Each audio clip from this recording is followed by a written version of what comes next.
rapto, esa doctrina protestante que nos habla de ese momento apoteósico en la historia del cristianismo, donde supuestamente Jesús va a regresar a la tierra a raptar a los cristianos salvos para protegerlos de la tribulación del anticristo. ¿Será bíblica esta creencia? Ese es el tema de hoy en Conociendo tu Fe.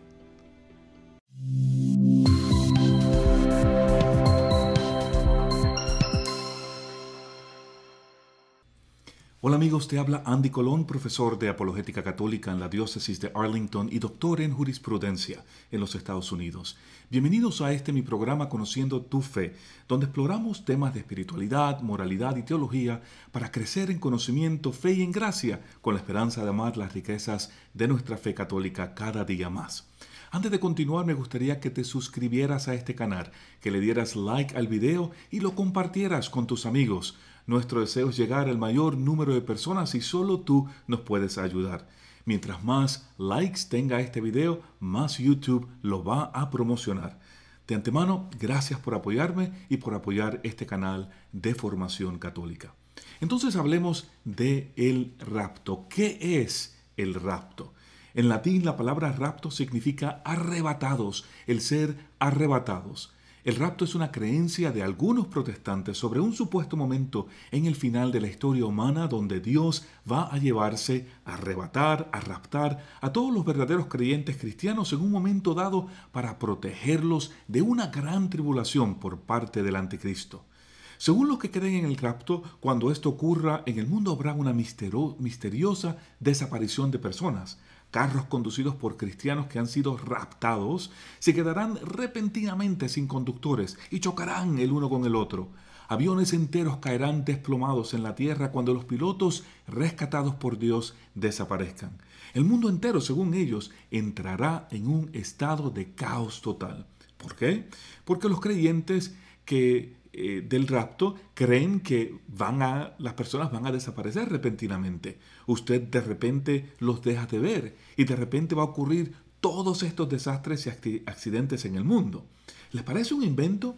No lo es. Es más, el cuento es aún más interesante. Según los protestantes que creen en el rapto, las personas que se quedan atrás, las que no son raptadas, tendrán una gran tribulación por un periodo exacto de 1000 años por parte del anticristo. Si soportan las fuerzas del anticristo, entonces se salvarán, pero si no las soporta, se condenarán eternamente. Después de este periodo de 1000 años, los que creen en el rapto aseguran que Jesús regresará a la tierra nuevamente a derrotar al anticristo. Para estos protestantes, Jesús viene a la tierra no 2 veces, sino 3 veces. Primero, como parte de la encarnación. Y ahí todos estamos de acuerdo, obviamente. Pero la segunda vez es para llevarse a los suyos en el rapto. Y luego una tercera vez y una final vez para derrotar al anticristo y triunfar eternamente. Cabe mencionar que no todos los protestantes creen en el rapto. Hay un gran número de protestantes que están de acuerdo con la Iglesia Católica que Jesús tendrá una última y segunda venida, no una tercera. No habrá un rapto. También cabe mencionar que entre los mismos protestantes que creen en el rapto hay una variedad de versiones. Aquí en Conociendo tu Fe vamos a tratar la versión más popular del rapto. ¿De dónde entonces viene esta creencia del llamado rapto?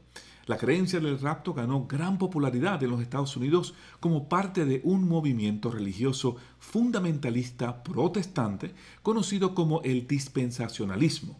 El rapto es una creencia muy común y popular entre evangélicos protestantes de hoy, particularmente entre evangélicos de los últimos 50 a 75 años. Esto a raíz de un libro de ficción llamado Dejado atrás o Left Behind, que fue escrito por unos señores protestantes llamados Tim LaHaye y Jerry B. Jenkins. Hay mucho que se puede decir de la historia del rapto y quizás lo más confuso de este tema es que dentro del mismo grupo de protestantes que cree en el rapto, hay diferentes versiones sobre cómo este suceso va a ocurrir. Lo que sí sabemos es que según esta línea de protestantes que creen en el rapto, este momento del rapto va a causar un caos apoteósico en el mundo entero. Son muchos los videos, inclusive las películas en las redes sociales, donde según estos protestantes, Un sinnúmero de carros, de aviones, helicópteros y otras maquinarias pesadas van a estrellar o se saldrán de control, mientras cristianos salvos serán raptados por Dios, dejando atrás sus ropas para no sufrir la tribulación del anticristo. No les estoy mintiendo o exagerando. Esta es una creencia bastante arraigada entre muchos protestantes evangélicos. Aquí les comparto un videoclip corto de cómo una película presenta una visión de este rapto.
Interesante, ¿no? Sin duda, la teoría del rapto es una teoría muy elaborada, tiene muchos componentes, todos trágicos y apoteósicos.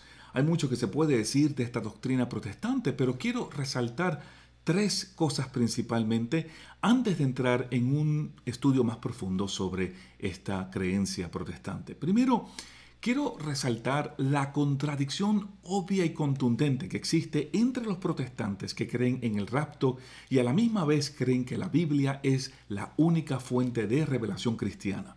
Esta doctrina protestante que conocemos como sola escritura o solo la Biblia. Los protestantes que afirman sola escritura o solo la Biblia dicen que no necesitan de la tradición apostólica de la Iglesia, no necesitan de los sacramentos, tampoco del Papa, ni los obispos, ni del magisterio de la Iglesia. Ellos solo necesitan la Biblia. Pero al aceptar la Biblia como la única fuente de revelación divina, estos protestantes que creen en el rapto se contradicen. ¿Por qué? Porque la Biblia no habla del rapto. No hay ni un solo pasaje bíblico que use la palabra rapto para describir o definir el fin del mundo. Para mí es siempre interesante escuchar a los protestantes, inclusive amigos protestantes, hablar del rapto, particularmente cuando son anticatólicos, porque cuando se trata de la doctrina católica, ellos son los primeros en decir, si la palabra que usa la Iglesia Católica para describir una doctrina católica no está en la Biblia, no podemos creer en esa doctrina católica. Por ejemplo, el purgatorio. Como la palabra purgatorio no aparece en la Biblia, usted no puede creer en la doctrina del purgatorio. Lo mismo con la Iglesia Católica. Como la palabra católica no está en la Biblia, nosotros los católicos no podemos creer o mucho menos demostrar, según ellos, que la Iglesia Católica fue fundada por Jesús. Según estos protestantes, si el nombre de una doctrina católica no aparece con nombre y apellido en la Biblia, entonces es una doctrina antibíblica. No la podemos aceptar o creer, pero lo interesante del rapto es que los protestantes que creen en el rapto aseguran que el rapto es una doctrina bíblica, pero lo cierto es que la palabra rapto no está en la Biblia. Ni tampoco hay una descripción en la Biblia de un evento que se asemeje a lo que ellos describen como el rapto, con Jesús viniendo a la tierra 3 veces para raptar a los cristianos salvos para que no sufran de la tribulación del anticristo y así sucesivamente. La Biblia sí habla de la segunda venida de Jesús y el fin del mundo, pero lo que la Biblia enseña sobre este fin no se asemeja en nada a la creencia del rapto. Sin embargo, aunque la palabra rapto no aparece en la Biblia, ellos afirman que esta doctrina es bíblica. Claro, yo como católico no puedo decir que la Iglesia Católica fue fundada por Jesús porque como la palabra católica no aparece en la Biblia, pues no es cierto. Pero ellos sí pueden afirmar, hablar y creer en el rapto, aunque la palabra rapto no está en la Biblia. Eso es obviamente una contradicción total. Claro, cuando les conviene, no importa que los términos no aparezcan en la Biblia. Pero por supuesto, si se tratara de una creencia católica, no. Ahí tienes que darme capítulo y versículo, nombre y apellido, la página, la nota, el calce, y si es preciso, el mismo nombre de la compañía impresora y del editor, donde aparecen estas creencias católicas, por nombre. Así de absurdo es esta postura. Es una contradicción total. Lo segundo que quiero resaltar es el aspecto antihistórico de esta doctrina. Es algo sumamente importante entender que en la historia del cristianismo nunca se ha hablado de la creencia del rapto. Esta noción de rapto es una novedad dentro del cristianismo y más precisamente dentro del protestantismo.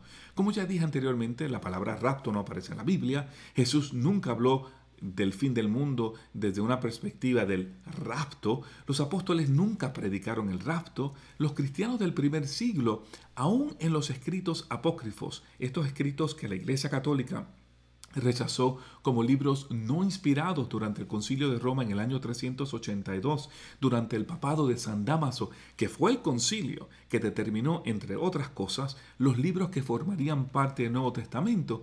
Estos escritos apócrifos nunca hablaron del rapto como lo describen estos protestantes en el día de hoy. Ningún padre de la Iglesia, ningún escrito teológico de ellos jamás mencionó el rapto. En ningún concilio de la Iglesia Católica tampoco ha sido mencionado.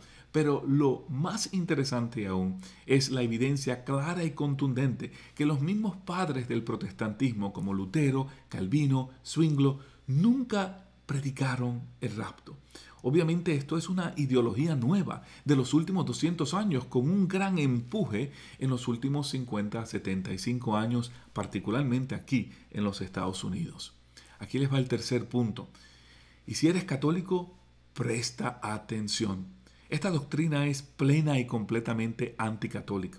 Este famoso rapto de los salvos no incluye a los católicos. Nos hemos quedado fritos con el anticristo. ¿Por qué? Es obvio, porque nosotros los católicos somos los idólatras, los papistas, los que adoramos a María. Nosotros somos, para algunos inclusive, los mismos anticristos. Así es. Los protestantes que creen en el rapto no están hablando de usted, hermano católico, no están hablando de mí, porque cuando se trata del rapto, nosotros los católicos estamos destinados a ir al infierno y somos parte de los que nos quedaremos atrás. Así como el rabo del perro, siempre atrás. Y cuando usted considera que la Iglesia Católica es la religión cristiana más grande del mundo, este supuesto rapto comienza a sentirse como un ataque directo a los católicos. La gran sorpresa, según ellos, es que Dios va a condenar a estos católicos idólatras y papistas, dejándolo todos atrás. Me encanta, ¿no? No hay nada mejor y más satisfactorio como el amor de un protestante anticatólico. En fin, ¿de dónde viene el rapto? ¿Verdad? Esa es la pregunta. Esta creencia del rapto proviene de varios pasajes bíblicos que ellos citan frecuentemente que están obviamente mal interpretados. Y eso es lo que me gustaría hacer en el programa de hoy. Vamos a revisar esta doctrina a la luz de los textos bíblicos frecuentemente citados y vamos a comenzar a analizar los textos bíblicos que los protestantes que creen en el rapto citan más frecuentemente. El principal pasaje bíblico es el de Primera de Tesalonicenses, capítulo 4, versículo 17 en adelante.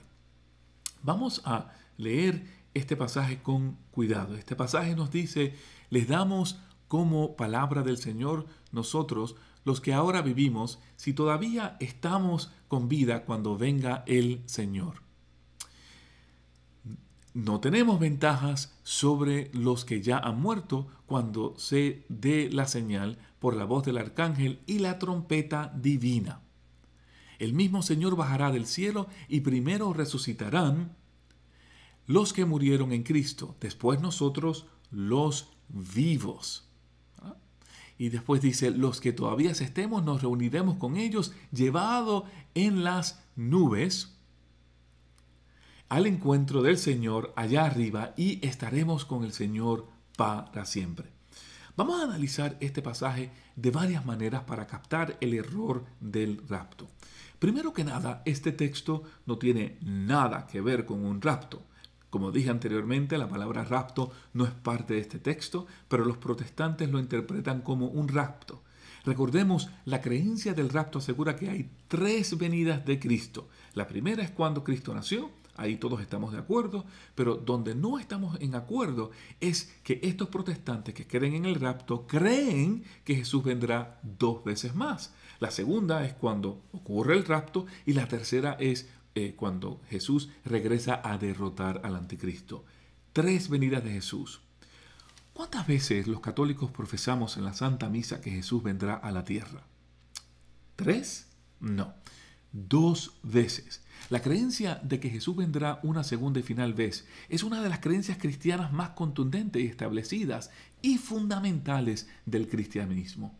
Es más, desde el Concilio de Nicea en el año 325, ese gran concilio católico que nos da el credo, nosotros los católicos afirmamos todos los domingos en nuestras santas misas la resurrección de Jesús, cuando decimos que ahora Jesús reina sentado a la derecha del Padre y desde allí ha de venir a juzgar a vivos y muertos.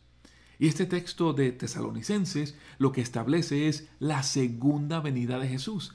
El texto no está hablando, ni mucho menos menciona de una tercera venida. El texto simplemente está describiendo la segunda venida de Jesús. Lo que pasa es que a veces el fanatismo de la gente no nos permite ver con claridad lo que el texto está claramente diciendo. Pero sigamos, vamos a analizar este texto con aún mayor detenimiento. El texto nos describe, como ustedes pueden ver, el final del mundo. Nos dice que cuando el arcángel del Señor toque la trompeta divina, o sea, cuando sea el fin del mundo, el mismo Señor bajará del cielo. Esta es obviamente la segunda venida de Jesús. Es en ese momento, tal y como los católicos profesamos todos los domingos en nuestras santas misas, en que los muertos van a resucitar. Los que estén vivos en ese momento y sean constituidos como merecedores del cielo, los salvos, esos se reunirán con los muertos que han resucitado y que también han sido constituidos como merecedores del cielo, para entonces colectivamente ser todos elevados al cielo. Y este es, hermanos, el final de la historia humana. El pasaje nos dice explícitamente, y estaremos con el Señor para siempre.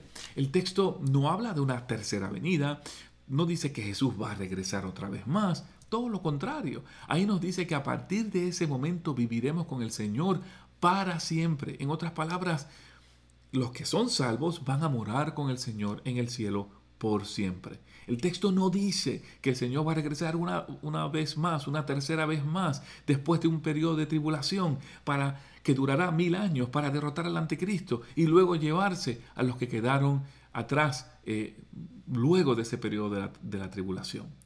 En este texto no hay ninguna referencia a un periodo de tribulación después de una segunda y última venida de Jesús, y mucho menos nos habla de una tercera venida del Señor para llevarse al cielo a los que se quedaron atrás y se mantuvieron fieles.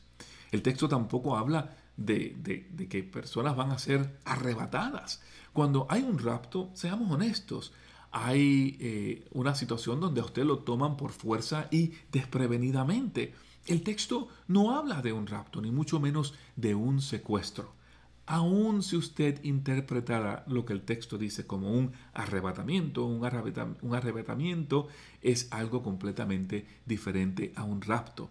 Aquí no ocurre un secuestro desprevenido a la fuerza. Todo lo contrario, el texto nos dice que una trompeta sonará. Aunque no sabemos cuándo será el día y la hora, sabemos, según este texto, que la trompeta sonará y todos nos daremos cuenta que el fin del mundo ha llegado. Nadie va a desaparecer desprevenidamente. Nadie va a estar ignorante de lo que está ocurriendo.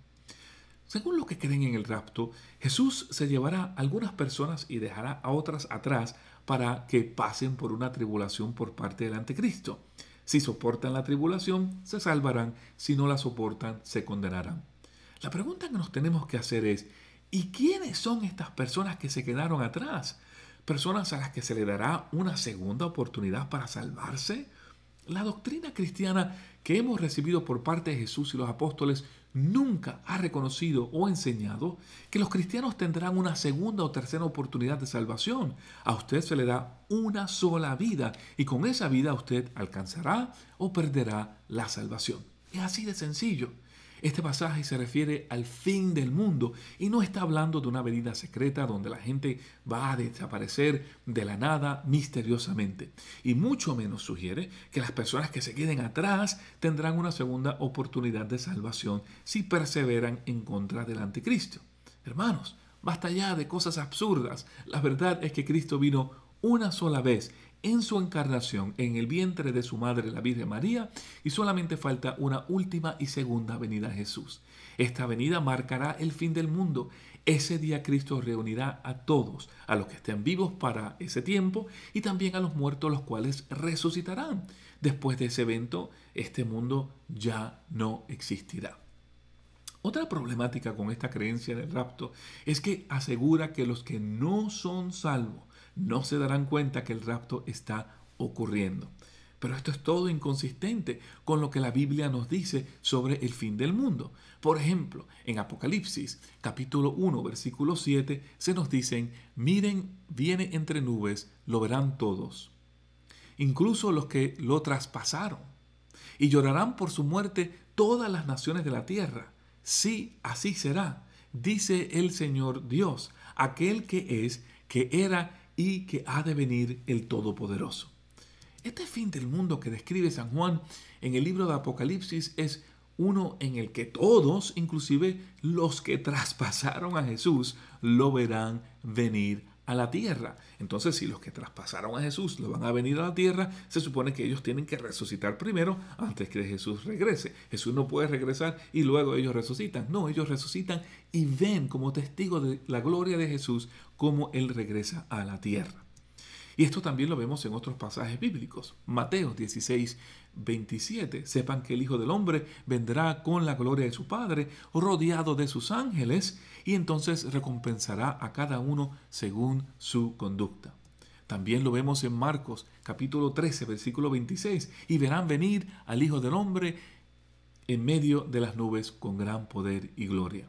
Y veamos a Lucas capítulo 17, versículo 24. En efecto, como el fulgor del relámpago rasca el cielo desde un extremo hasta el otro, así sucederá con el Hijo de Dios, con el Hijo del Hombre, cuando llegue su día. Así que cuando un protestante te describe el rapto como un evento inesperado donde de repente y de manera misteriosa las personas salvas desaparecerán, acuérdales que la descripción de San Juan es otra. Todos veremos venir a Jesús en gloria, revestido en gloria como el Alfa y el Omega, el Dios del universo, el principio y el fin. Todos seremos testigos de este gran evento final en la historia del mundo. El tercer problema de esta doctrina protestante es que asegura que los que son raptados van a poder escapar la tribulación del fin del mundo. Pero eso no es lo que enseña la palabra de Dios. En Mateo capítulo 24, versículos 19 al 22, se nos dice: pobres de las que en aquellos días estén embarazadas o criando, rueguen para que no les toque huir en invierno o en día sábado, porque será una prueba tan enorme como no ha habido igual desde el principio del mundo hasta ahora, ni jamás la volverá a haber. O sea, jamás la va a volver a ver porque esto es un evento que ocurre una sola vez.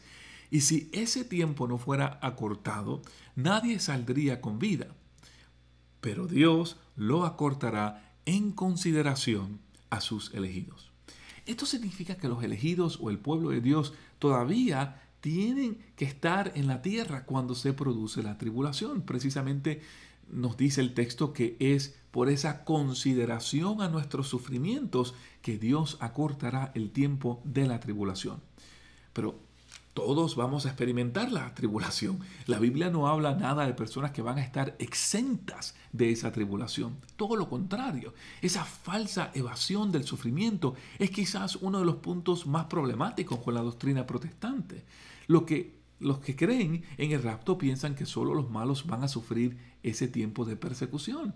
Si esto fuese cierto, entonces el anticristo no tendría a quién perseguir, porque ya todos los fieles estarían con Cristo fuera de este mundo y los malos con Él en la tierra. No tiene sentido. Estos hermanos que creen en el rapto olvidan algo muy importante en la experiencia cristiana, que es que el sufrimiento tiene un profundo significado bíblico. Ellos se han creado una noción falsa del fin del mundo donde podrán escapar el dolor y el sufrimiento de la tribulación. Claro, qué conveniente, ¿no? Pero el hecho es que Cristo sufrió y su cuerpo místico, que es la iglesia, lleva una continua trayectoria de sufrimiento y persecución en la tierra. Sí, sin duda, habrá una persecución final que será extraordinaria antes del final del mundo, pero en vez de estar inventándonos historias donde vamos a poder escapar del dolor de la tribulación por medio de un rapto prematuro antes de una tercera y última venida de Cristo, lo que los cristianos deberíamos hacer es fortalecernos por medio de la oración y vivir una vida en gracia para poder vencer esa prueba. Tomemos por ejemplo San Pablo. Él nos relató sus propios sufrimientos en la persecución de su tiempo. ¿Y a qué nos exhortó San Pablo? ¿A que no nos preocupáramos porque al final no íbamos a sufrir? No, hermanos, todo lo contrario. Él nos exhortó para que no tengamos miedo de morir por Cristo en las pruebas que ciertamente vendrán a la iglesia y que a cada creyente en particular le corresponderá vivir.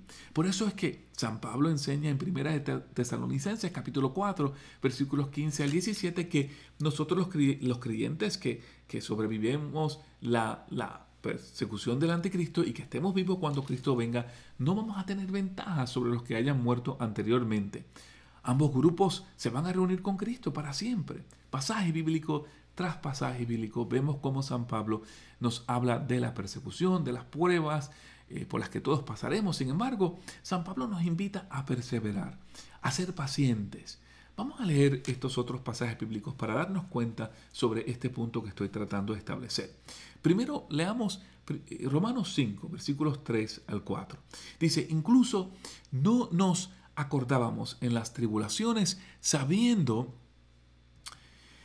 que la prueba ejercita la paciencia, que la paciencia nos hace madurar y que la madurez aviva la esperanza, la cual no quedará frustrada, pues ya se nos ha dado el Espíritu Santo y por él el amor de Dios se va derramando en nuestros corazones. Increíble, ¿verdad? O sea, las tribulaciones lo que hacen es que nos ayudan a ejercitar la paciencia y nos ayudan a desarrollar un espíritu de esperanza. Veamos otro pasaje bíblico, esta vez de Hechos capítulo 14, versículo 22. A su paso animaban a los discípulos y los invitaban a perseverar en la fe. Les decían, es necesario que pasemos por muchas pruebas para entrar en el reino de Dios. Es necesario pasar por pruebas. La tribulación será la gran prueba, pero todo esto es necesario ¿para qué? Para poder entrar en el reino de Dios. Veamos entonces 2 de Corintios capítulo 1 versículos 3 al 4. Bendito sea Dios, Padre de Cristo, Jesús nuestro Señor, Padre lleno de ternura, Dios del que viene todo consuelo. Él nos conforta en toda prueba para que también nosotros seamos capaces de confrontar a los que están en cualquier dificultad mediante el mismo consuelo que recibimos de Dios. Nuevamente Dios será nuestro consejo. Aquí no es cuestión de escapar la tribulación, aquí es cuestión de buscar el consuelo de Dios. Veamos Apocalipsis capítulo 7, versículos 14 versículo 14 y luego del 3 al 4. Dice, Señor, tú lo sabes. El anciano me replicó, estos son los que vienen de la gran persecución, han lavado y blanqueado sus vestiduras con la sangre del Cordero. Aquellos que pasaron por la persecución, la tribulación, ellos blanquearon sus vestimentas con la sangre de Cristo. ¿Por qué? Porque murieron a raíz de esa perseveración, de ese deseo de serle fiel a Jesús en todo momento durante ese periodo de la tribulación. Y no nos olvidemos tampoco, mucho menos hemos citado varios pasajes bíblicos, pero recordemos las mismas palabras de Jesús. Juan capítulo 16, versículo 33. Les he hablado de estas cosas para que tengan paz en mí. Ustedes encontrarán la persecución en el mundo, pero ánimo, yo he vencido al mundo. Ustedes encontrarán la persecución, pero ánimo, yo he vencido al mundo. Unas palabras muy fuertes de nuestro Señor. Pretender aquí con estos pasajes bíblicos que nos hablan de cómo en la persecución, en la tribulación, en la vida cristiana, nos prepara para el reino de los cielos, esta idea de que vendrá un rapto seguido por una tercera venida del Señor para proteger a los vivos salvos de la tribulación, no es tan solo antibíblico, pero también rechaza elementos importantes en la experiencia cristiana como lo es el sufrimiento. Si escuchamos con detenimiento a las personas que creen en el rapto, nos damos cuenta de otra gran problemática con esta creencia. Esta creencia asegura que los que mueren antes del rapto no serán raptados. Recordemos, otra vez, los que proponen el rapto dicen que Jesús vendrá en las nubes y usted, si está vivo y es salvo, es raptado para no sufrir la tribulación del anticristo. Pero los muertos, ¿qué pasa con ellos? Esto no concuerda con ningún texto bíblico. Como dije anteriormente, en Primeras de Tesalonicenses, capítulo 4, versículo 17, se nos dice claramente que en la segunda venida del Señor los muertos van a resucitar. La mayoría de los hermanos protestantes que creen en el rapto solo hablan del rapto de los que están vivos y se olvidan de que al final del mundo, esta experiencia del final del mundo envuelve a todas las personas, incluyendo a los que ya han muerto. ¿Por qué? Porque habrá una resurrección de los muertos. Por ejemplo, en Juan capítulo 6, versículo 24, se nos dice que los muertos serán resucitados en el último día. En ese pasaje dice, el que come mi carne y bebe mi sangre, vive de vida eterna y yo lo resucitaré el último día. San Pablo mismo nos dice, en ese mismo texto de Tesalonicenses capítulo 4, versículos 14 al 17, nos dice, lo voy a poner otra vez aquí, nos dice claramente que los muertos van a resucitar. Él dice, ¿no creemos que Jesús murió y resucitó? De la misma manera, pues Jesús hará que Jesús se lleve con él a los que ahora descansan. Le damos esto como palabra del Señor. Nosotros, los que ahora vivimos, si todavía estamos con vida, cuando venga el Señor, no tendremos ventaja. Sobre los que ya han muerto no habrá ventaja, como cuando se dé la señal por la voz del arcángel y la trompeta divina, el mismo Señor bajará del cielo. Y primero resucitarán los que murieron en Cristo, después nosotros, los vivos, los que todavía estemos, nos reuniremos con ellos, llevados en las nubes al encuentro del Señor allá arriba, y estaremos con el Señor para siempre. Eso está claro. Aquí no hay nada más que discutir. Los muertos van a resucitar. No puede haber un rapto de las personas vivas y pretender dejar a los muertos allá enterrados en sus tumbas. Ahora, vamos a hablar un poco sobre este concepto del reinado en la tierra de 1000 años. Recordemos que el rapto propone un periodo de tribulación de 1000 años. ¿De dónde viene esta idea? Bueno, esta idea viene de un concepto que se llama el milenianismo. Primero, vamos a recordar lo que la Iglesia Católica enseña infaliblemente de la segunda venida de Jesús, que está asociada obviamente con el fin del mundo. La Iglesia nos enseña que no podemos asociar el fin del mundo con un tiempo específico, precisamente porque Jesús nos dijo que solo el Padre sabe el día y la hora. Los que creen en el rapto, sin embargo, conectan el fin del mundo con un tiempo específico. Ellos dicen que no, pero lo hacen. Ellos conectan el fin del mundo con un milenio, 1000 años, durante los cuales los cristianos en la tierra que no fueron raptados quedarán en la tierra sufriendo una terrible tribulación por manos del anticristo. O sea, aunque la palabra de Dios dice claramente que ni el Hijo, solo el Padre conoce el día y la hora del fin del mundo, los que creen en el rapto conocen perfectamente cuando el fin del mundo llegará. Según ellos, una vez ocurre el rapto, el mundo terminará exactamente 1000 años después. Esto es obviamente antibíblico porque pretender dar a conocer lo que ya Jesús dijo que no conoceríamos es un grave error. O sea, esta creencia fomenta una actitud mileniarista que pretende revelar lo que Dios ya ha dicho que nosotros no conoceremos ni que el Hijo conoce. Por eso es que la Iglesia Católica condena específicamente el mileniarismo. Nosotros los católicos ya creemos que Jesús reina en la eternidad y en este mundo también Él reina. Su reino se encuentra ¿dónde? En la Iglesia. Entonces, ¿qué son para estos cristianos protestantes los 1000 años del que habla la Biblia? El mileranismo es una creencia mucho más antigua que el rapto. Precisamente un gnóstico del siglo I llamado Cerinto predicaba el mileranismo. El mismo San Irineo del segundo siglo nos hablaba de un presbítero que él conocía que enseñaba el mileranismo. Así que esta cuestión del mileranismo de los 1000 años no es un asunto nuevo para la Iglesia. Ya la Iglesia ha tratado este tema un sinnúmero de veces. Y recordemos, la Biblia se escribió en el primer milenio y ese milenio ya pasó.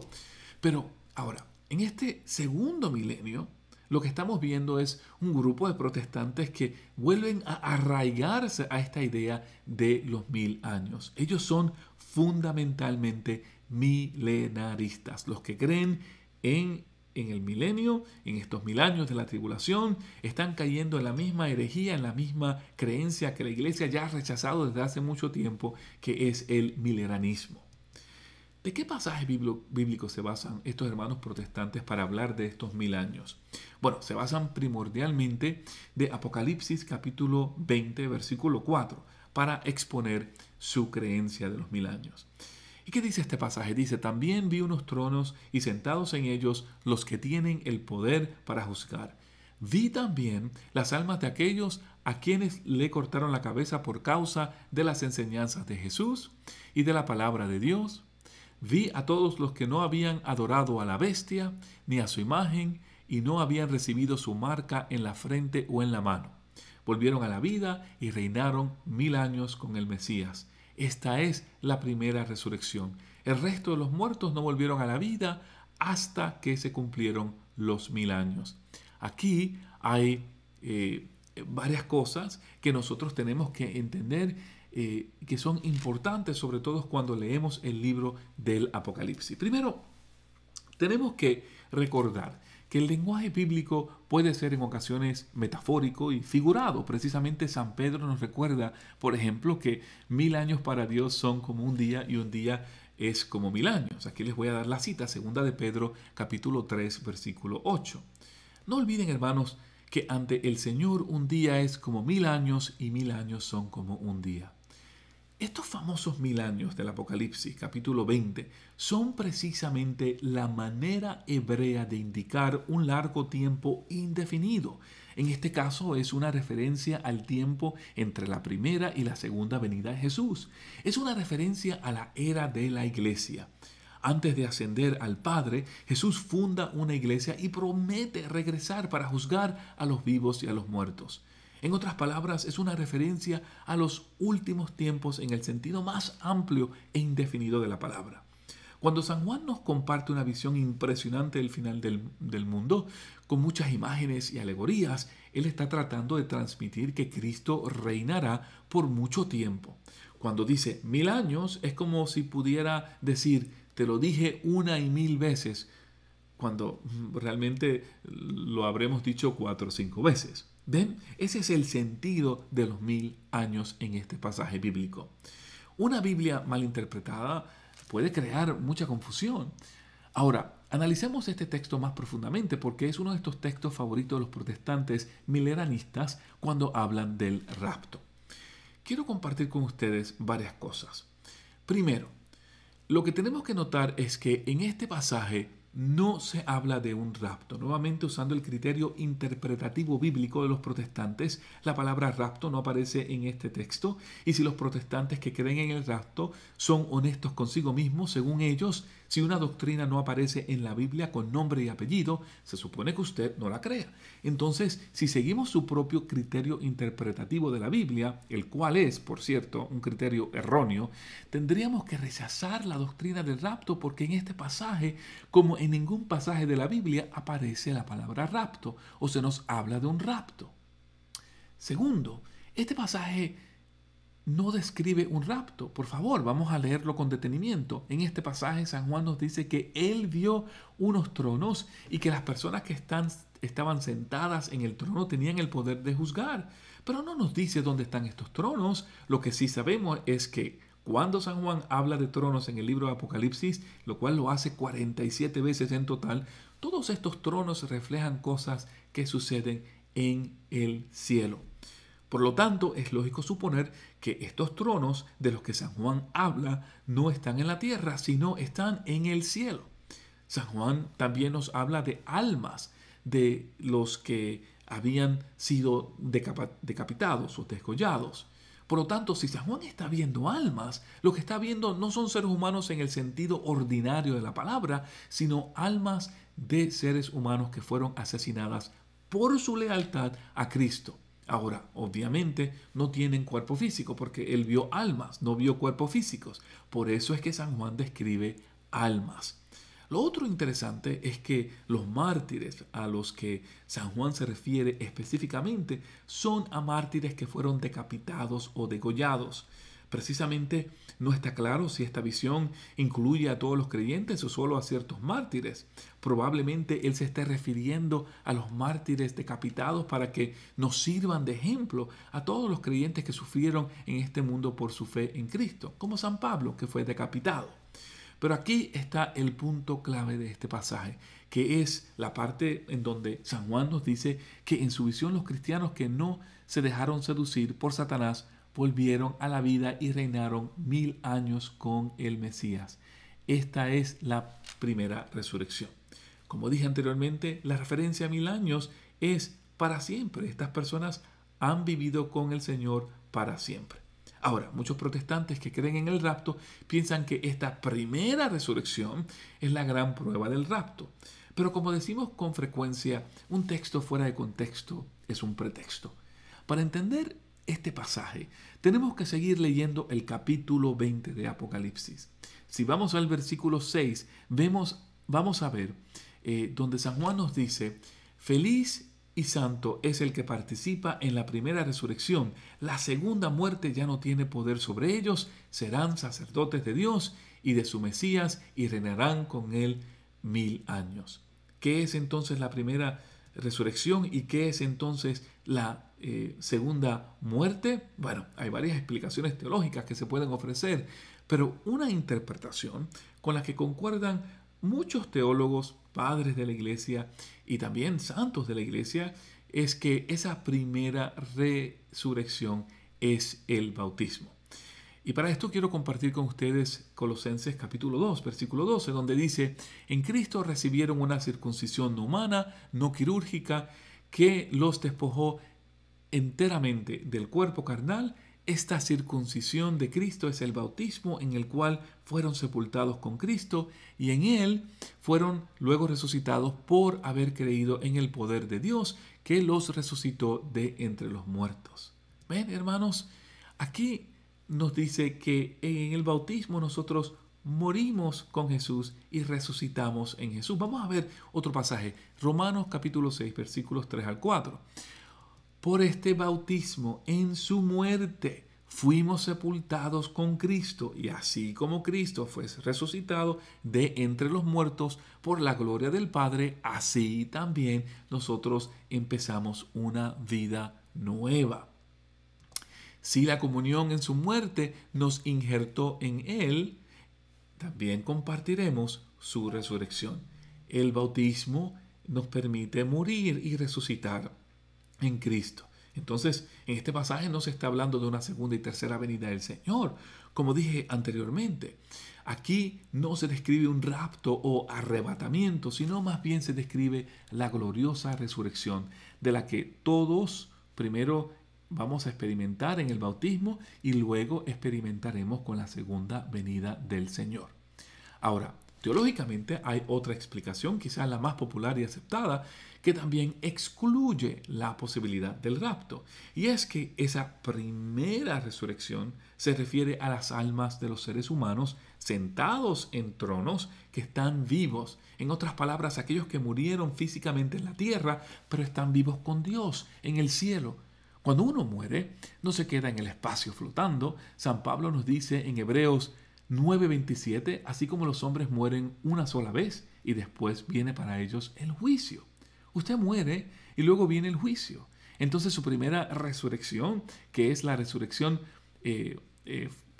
la que llamamos la primera resurrección, es fundamentalmente esa de revivir en Cristo. Esa que ocurre cuando usted recibe su juicio después de su muerte y va a morar con el Señor. Esto lo vemos reflejado en otros pasajes bíblicos, como en la historia de Lázaro y el rico. Lázaro murió en la tierra, pero está vivo con Dios, nos dice Lucas capítulo 16, versículos 23. La misma idea se refiere, por ejemplo, en el caso del ladrón crucificado con Cristo. Él también murió, sin embargo Jesús le dijo, hoy estarás conmigo en el paraíso. También es posible que Jesús se refiera a esta resurrección en Juan capítulo 11, versículo 25, cuando le dice precisamente a Marta, yo soy la resurrección y la vida, el que cree en mí, aunque muera, vivirá. La historia de Lázaro, la historia del ladrón en la cruz, así como la historia de las almas de los seres humanos en el cielo, son prueba del hecho de que los creyentes fallecidos están realmente vivos con Cristo. Esta es la primera resurrección y es un consuelo para la iglesia perseguida en el tiempo de San Juan. San Juan nos está básicamente diciendo que la injusticia que los cristianos estaban experimentando en el mundo en ese momento tiene limitaciones, que el mundo no tendrá la última palabra. Los creyentes que han muerto en Cristo, con la fe en Cristo, ya experimentan una primera resurrección con Él en el cielo. En otras palabras, la primera resurrección tiene un lugar en el cielo después de que el creyente ha muerto físicamente en la tierra sin un cuerpo físico. La segunda resurrección tiene lugar con el regreso de Cristo en su segunda venida, cuando los creyentes heredarán un cielo y una tierra nueva y recibirán cuerpos glorificados. Solo habrá una resurrección después de la muerte física y solo una resurrección con el regreso de Cristo en la última y segunda venida. Cuando el pasaje dice el resto de los muertos no volvieron a la vida hasta que se cumplieron los 1000 años, el texto se refiere a los que no murieron en la gracia de Dios, pero van a resucitar en el día final. Los cristianos todos sabemos que los que murieron sin la gracia de Dios no van al cielo, pero al final de los tiempos todos, buenos y malos, salvos y no salvos, vamos a resucitar. Este pasaje no habla ni menciona una tercera venida de Jesús, y eso es quizás lo más importante, tratar de injertar esa tercera venida del Señor y ignorar todos y cada uno de los pasajes bíblicos que nos hablan de la última y segunda venida del Señor. Lo que San Juan trata de hacer es consolar a los cristianos y animarlos para que se mantengan firmes en su fe. El que esto lo esté haciendo, bueno, pues nos debería hacer sentir a nosotros dichosos, porque sabemos que vamos a estar en la presencia de Dios y vamos a vivir con Él eternamente, independientemente de esta gran tribulación. Ahora, finalmente no nos podemos despedir sin hablar de otro pasaje bíblico que es popular entre los protestantes que creen en el rapto. Y este es el pasaje de Mateo 24, versículos 40 al 41. Este pasaje nos dice, lo mismo sucederá con la venida del Hijo del Hombre, de dos hombres que estén juntos en el campo, uno será tomado y el otro no, de dos mujeres que estén juntos moliendo trigo, una será tomada y el otro no. Y la otra no. Muchos protestantes infieren el famoso rapto en este pasaje, diciendo que uno será tomado y el otro no. Lo interesante de este pasaje es el contexto. Inmediatamente antes de estos versículos 40 y 41, es importante que usted sepa que Jesús hace una referencia a Noé y lo que sucedió cuando Jesús ahogó al mundo entero en un diluvio. En muchos sentidos, ese fue un evento del fin de los tiempos para todos los que vivían en ese momento. Y Jesús compara ese evento con lo que sucederá en la segunda venida.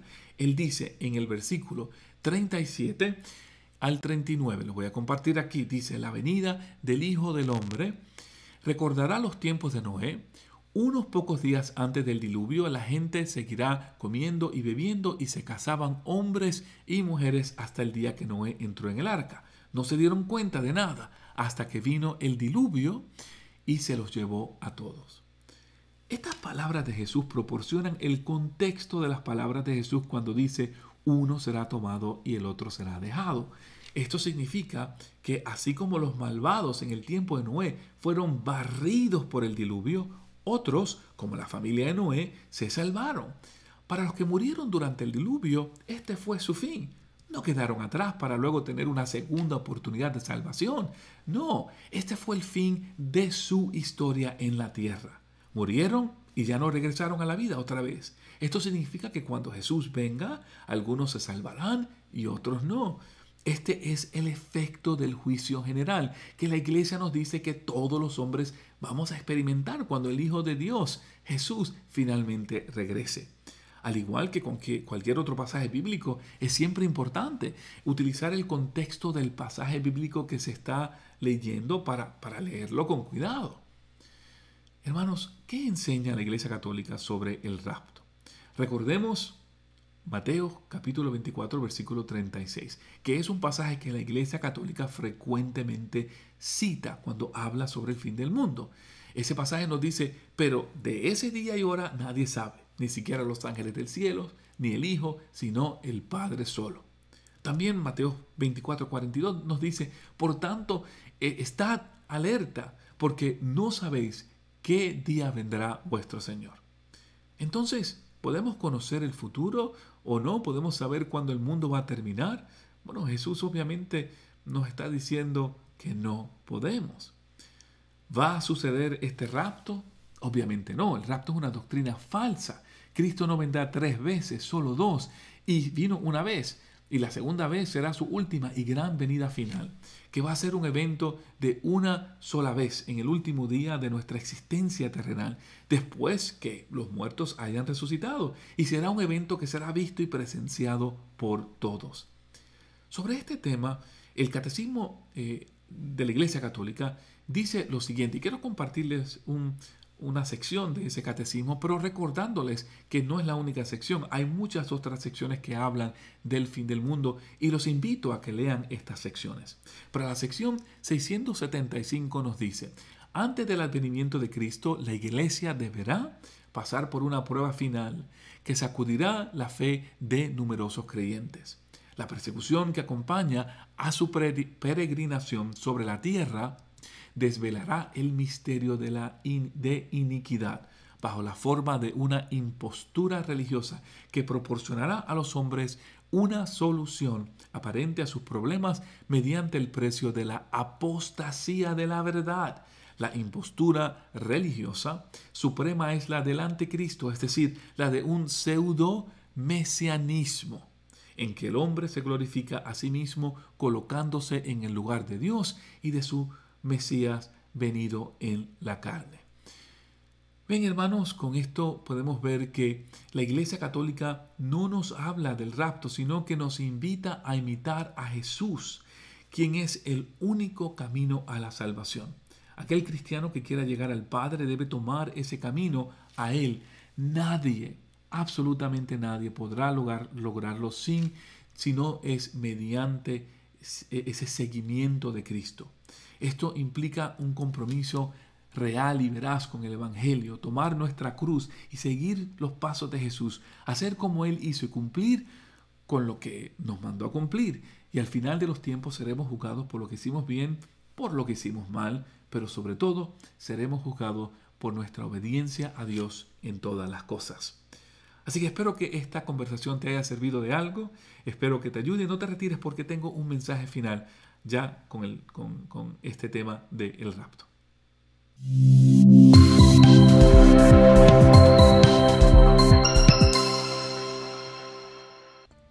Una de las cosas que más me anima de hacer estos programas es poder llegar a tantas personas por los medios del Internet. esta gran herramienta que ahora tenemos, que a pesar que yo me encuentro en un pequeño pueblo de Virginia en los Estados Unidos, tengo la oportunidad de llegar a tantas personas en el mundo. Pero no lo puedo hacer sin tu ayuda. Te pido que te registres o te suscribas a este canal para que te enteres de los capítulos que vamos a estar produciendo en el futuro, que le des like al video y los comparta con tus amigos en las redes sociales. Todos tenemos necesidad de una formación fuerte, una formación de nuestra fe católica, y estos videos pues tratan de proveer un granito de arena en ese proceso de formación. Gracias por tu tiempo, gracias por estar conmigo y que Dios te bendiga. Nos vemos pronto en otro episodio de Conociendo tu Fe. Este es Andy Colón, que Dios te bendiga.